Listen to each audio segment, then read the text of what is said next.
10, 9, 8, 7, 6, 5, 4, 3, 2, 1. Selamat bertemu kembali, semoga semuanya dalam keadaan sehat dan tidak kekurangan satu apapun. Hari ini kita mempelajari berpikir komputasional. Pernahkah kita melakukan kegiatan berpikir? Biasanya kalau kita menemui suatu masalah, maka kita pasti berpikir. Setelah berpikir, maka kita melakukan tindakan lain, yaitu bertindak. Jadi, berpikir berarti menggunakan otak kita untuk memecahkan suatu masalah, dan bertindak berarti kita mengambil aksi nyata untuk menyelesaikan suatu masalah.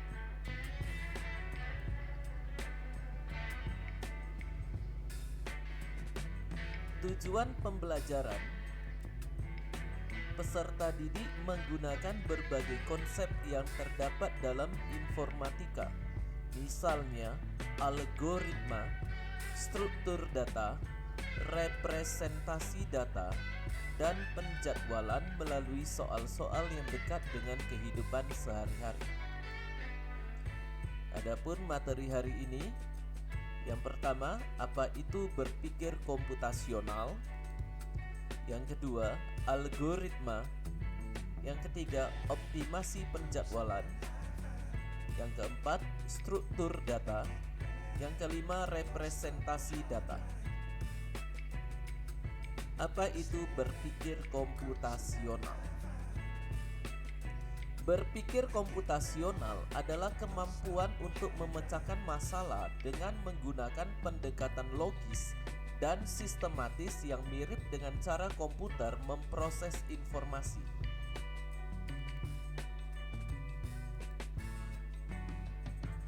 Algoritma adalah langkah-langkah atau instruksi yang jelas dan teratur untuk menyelesaikan suatu masalah. Jadi kita akan menggunakan berpikir komputasional dan algoritma untuk menyelesaikan masalah yang dekat dengan kehidupan kita sehari-hari. Sebagai contoh, Kiki sedang membuat gelang dari manik-manik berbentuk bulat. Urutan warna manik-manik pada gelang tersebut adalah merah, hijau, kuning, dan biru. Selama 4 warna manik-manik tersebut masih tersedia, Kiki tidak akan mengubah urutan warnanya. Setelah memasukkan manik-manik biru, Kiki akan kembali memasukkan manik-manik berwarna merah. Jadi ini bentuk polanya MHKB. Jadi setelah B, maka dilanjutkan dengan M, MHKB, dan seterusnya. Jika salah satu warna manik-manik habis, Kiki akan meneruskan membuat gelang dengan manik-manik yang tersisa. Manik-manik yang bersebelahan tidak boleh berwarna sama. Kiki memiliki 5 buah manik-manik merah, 3 buah manik-manik hijau, 7 buah manik-manik kuning, 2 buah manik-manik biru.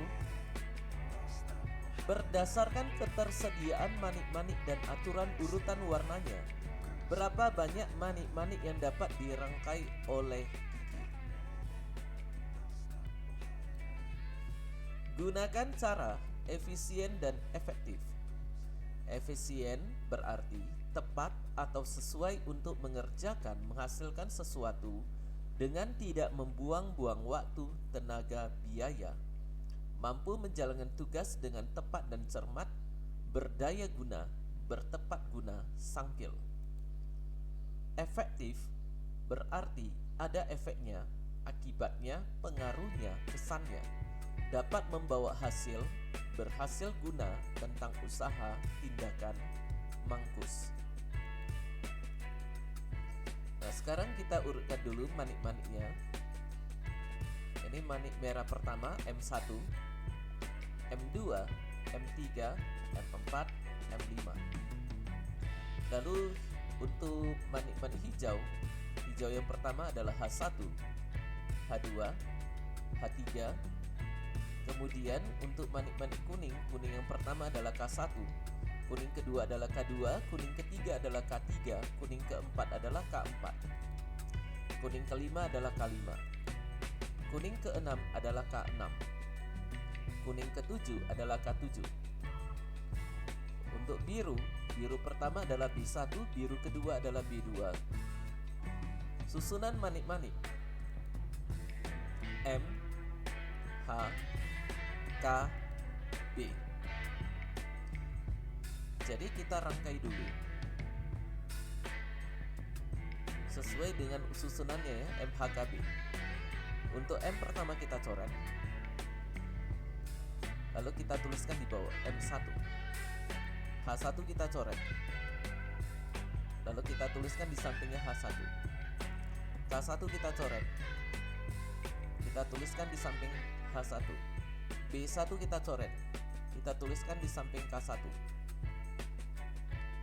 Selanjutnya susunan kedua, M2 kita coret. Sebelumnya ini ya, terbentuk ada 4 manik yang digunakan ya. M2 kita coret, maka kita tuliskan di bawah M1 adalah M2. H2 kita coret, lalu kita tuliskan di bawah di samping M2 adalah H2. K2 kita coret, kita tuliskan di samping H2. B2 kita coret, kita tuliskan di samping B2. Maka dari sini manik yang digunakan ada 4. Yang berikutnya, kita melihat manik-manik biru sudah terpakai semua. Jadi, urutannya polanya tetap dilanjutkan dengan catatan warna yang bersebelahan tidak boleh sama. M3 kita coret, kita tuliskan di bawah M2. H3 kita coret, kita tuliskan di samping H3. K3 kita coret, kita tuliskan di samping H3. Maka di sini manik-manik yang digunakan sebanyak 3. Kita melihat manik-manik biru dan hijau sudah habis. Tinggal manik-manik merah dan kuning. Maka polanya masih bisa dilanjutkan dengan catatan manik yang bersebelahan tidak boleh berwarna sama. M4 kita coret, kita tuliskan di bawah M3. K4 kita coret, kita tuliskan di samping M4.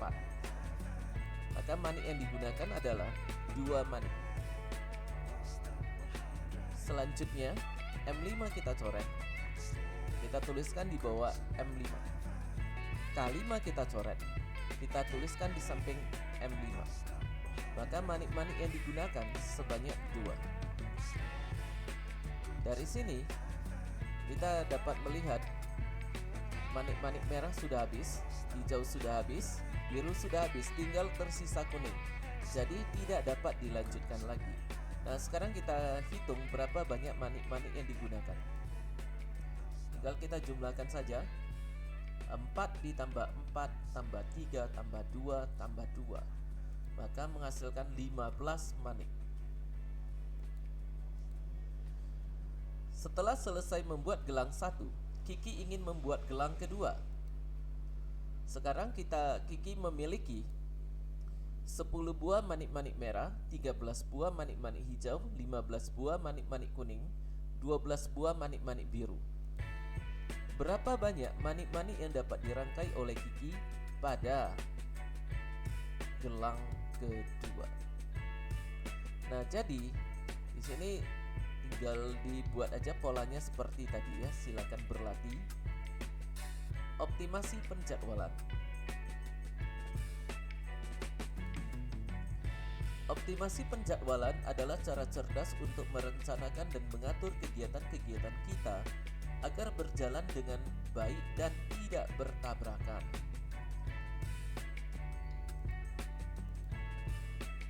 Sebagai contoh, Bobo diminta oleh ayahnya untuk mengisi penuh 3 buah ember dengan air.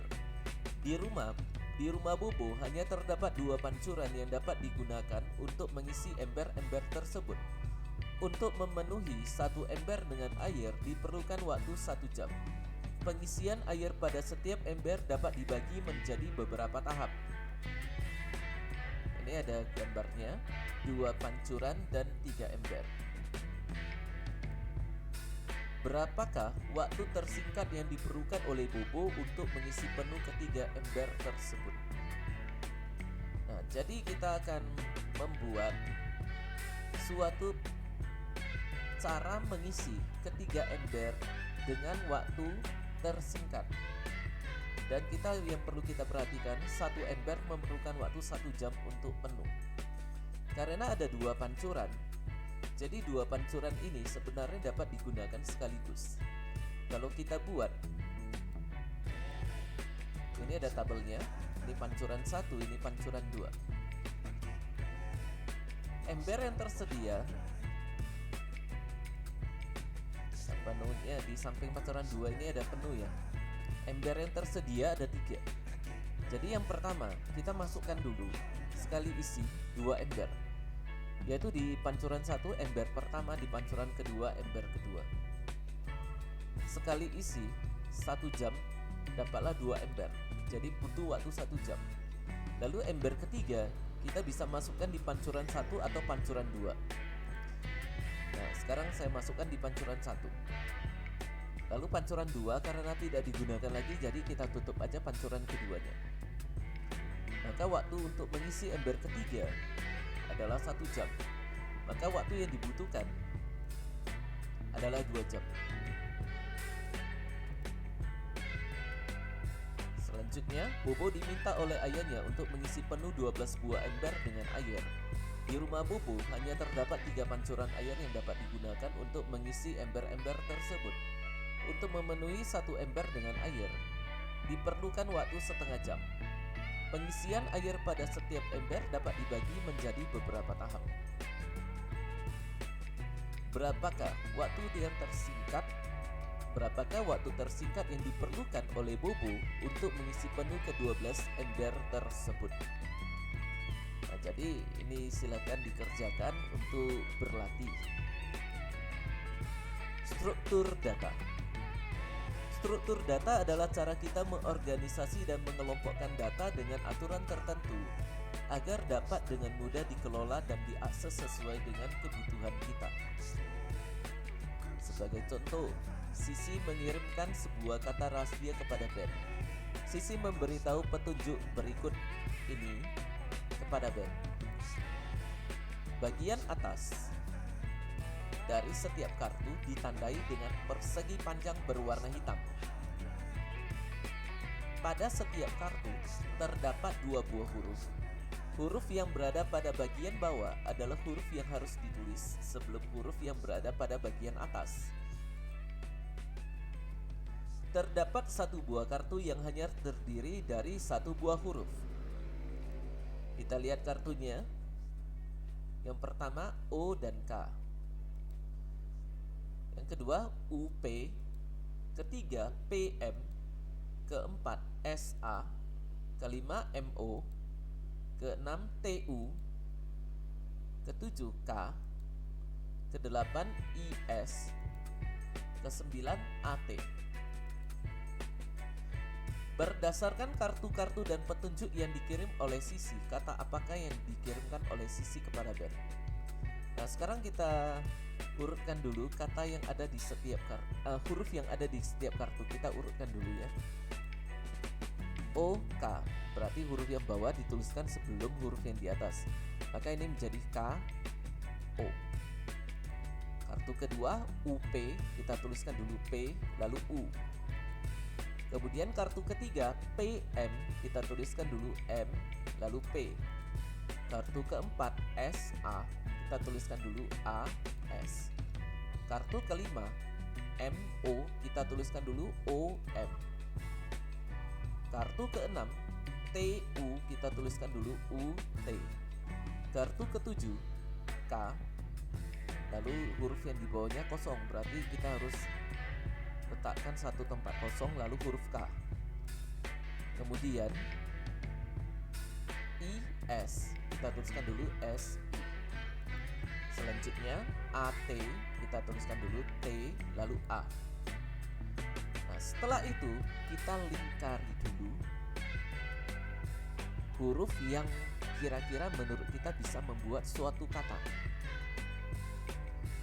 KO kita lingkari, MP kita lingkari, UT kita lingkari, TA kita lingkari, SI kita lingkari. Setelah itu kita tuliskan dulu yang sudah kita lingkari ini. Komputasi.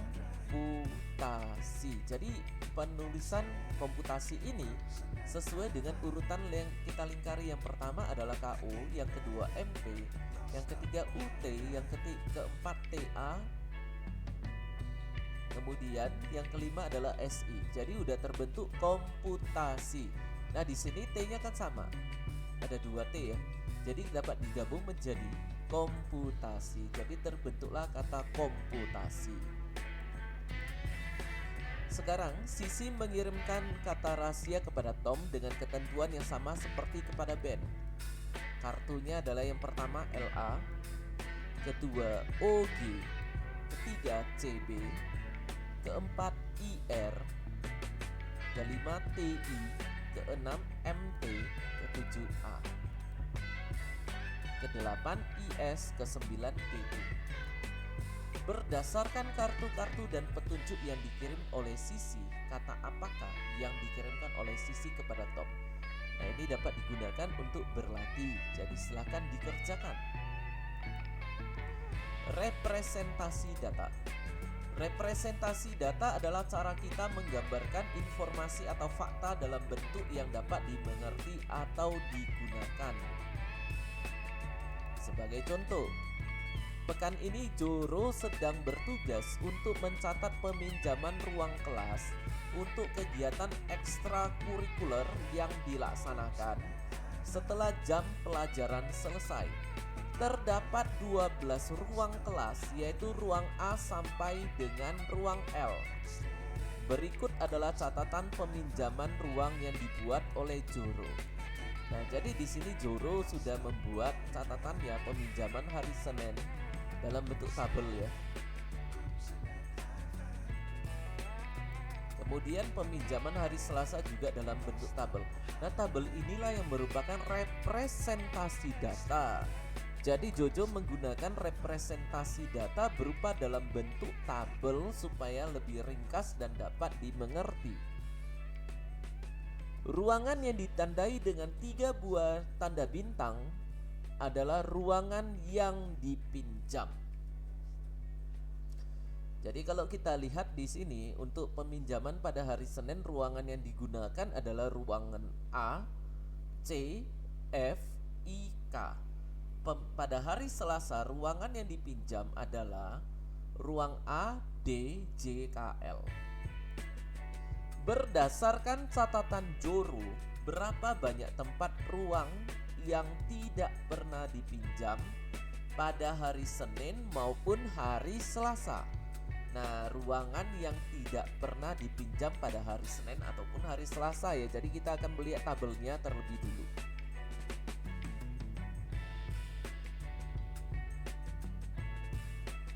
Yang pertama, ruangan B tidak digunakan pada hari Senin dan Selasa.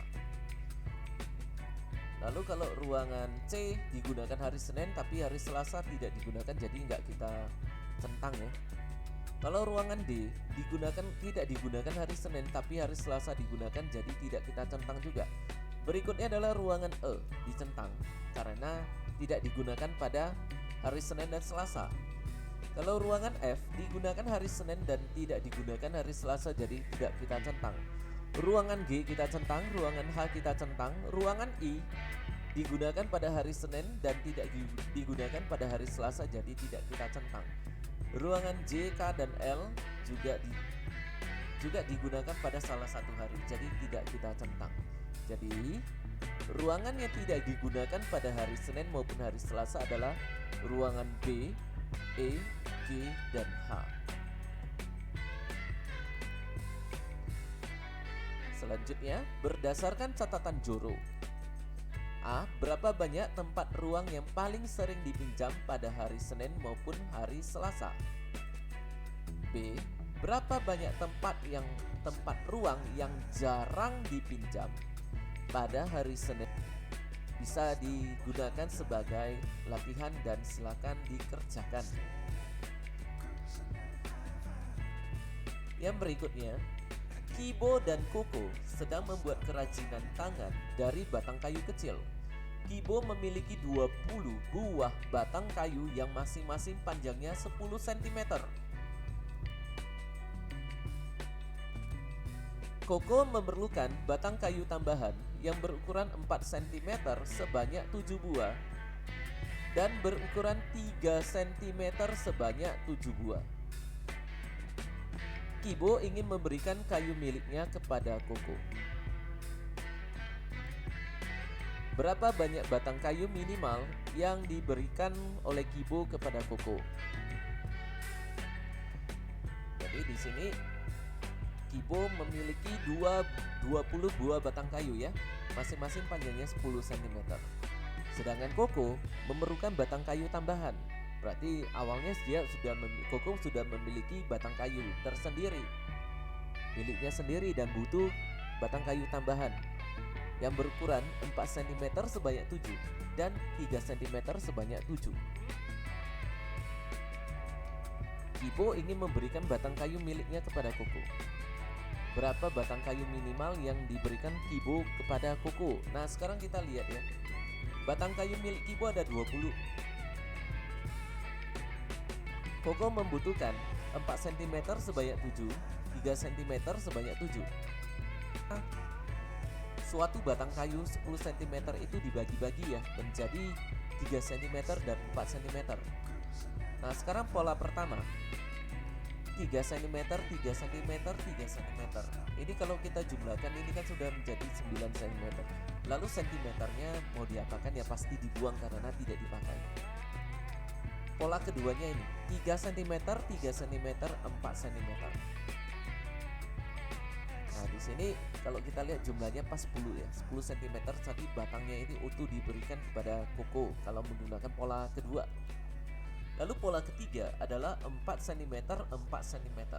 Sudah 8, jadi ada sisa 2 cm lagi karena tidak digunakan ya pasti dibuang. Nah, jadi dengan memperhatikan 3 pola ini, kita akan membuat berapa batang kayu yang bisa diberikan oleh Kibo kepada Koko.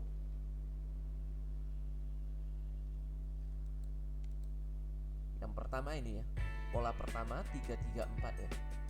Ini pola kedua 3, 3, 4. Lalu 3, 3, 4. Jadi di sini kita lihat ya, 3 cm-nya udah 4 ya, 4 cm-nya udah 2. Lalu kita ingat kembali ketentuannya adalah Koko itu membutuhkan 3 cm sebanyak 7, 4 cm sebanyak 7. Jadi kita buka lagi polanya 3, 3, 4. Nah, kalau kita lihat di sini ya, polanya ini udah 3, udah ada 2, di sini udah ada 2, 4, dan udah ada 2 lagi, udah ada 6 berarti. Tinggal satu lagi. 3-nya butuh 1. 3 cm, 4 cm. Ya, jadi di sini kalau kita lihat polanya 3 cm, 4 cm ya. Di sini 3-nya udah ada 7. 4-nya di sini masih ada sebanyak 4 cm, masih ada 4 ya. Kita buka polanya lagi. 4 dengan 4. Nah, jadi di sini kalau kita hitung yang 4 cm ini sudah ada 1, 2, 3, 4, 5, 6. Tinggal satu lagi. Kita buka ini. Nah, jadi polanya begini ya. Jadi batang kayu yang akan diberikan kepada Koko sebanyak 1, 2, 3, 4, 5, 6. 6 batang kayu.